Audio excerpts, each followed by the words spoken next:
No point to encourage her to come running with me.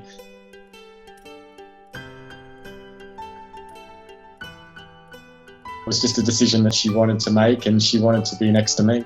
Gobi would actually follow me into my tent, and we would lay down next to each other, and that's when I would start to think, oh my goodness, this poor little dog hasn't had any food. So I started to take care of her.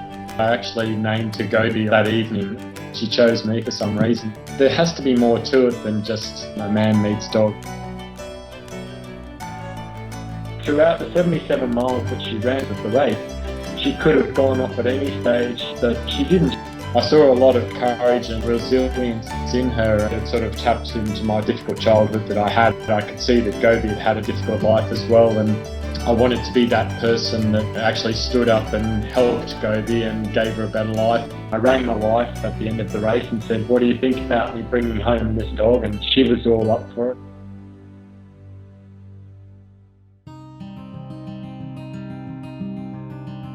Someone offered to look after Gobi while I flew back to Edinburgh to try and find out how we could bring Gobi home. Everything looked to be set in place when unfortunately I received a phone call to say Gobi had gone missing. I was in shock and I was completely devastated. Even though we'd only spent 5 or 6 days together at the race, she's really felt part of my life and part of my family, and I made her a promise that I was going to bring her back to the UK and bring her back to a better life, and I felt that I needed to fly back to Urumqi to find her. I've arrived in Urumqi. There's been lots of dogs actually surprisingly looking like her already. None of them are her, unfortunately.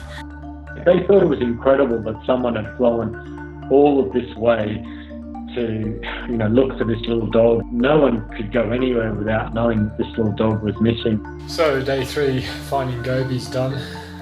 No luck today.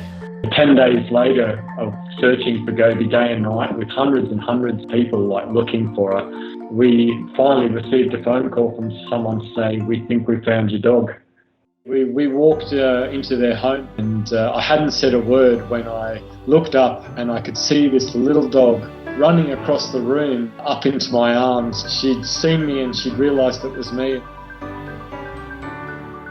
I was just absolutely taken back that it actually was her, and it was an incredible moment to realise we'd found her. I decided that I was going to stay in Beijing with her and to go through the quarantine process with her to make sure she was safe and she was happy, and of course that she wouldn't run away again. I just wanted to show you the entrance that I normally get from her when I've been out for a few minutes.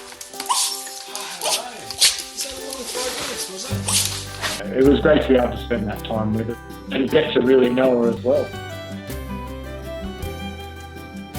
It was like 45, 46 hours in total, but she just thought it was one big crazy journey, and she's always up for it. Welcome home! Thank you. She really is living the dream now. Still loves running. She loves being out in the trails here, and she'll do a couple of miles each day with me. I just cannot believe it to this day just how incredible the bonding connection is. Every day is another journey and an incredible experience with her. And now I just take her many places as I can and enjoy the adventure with her.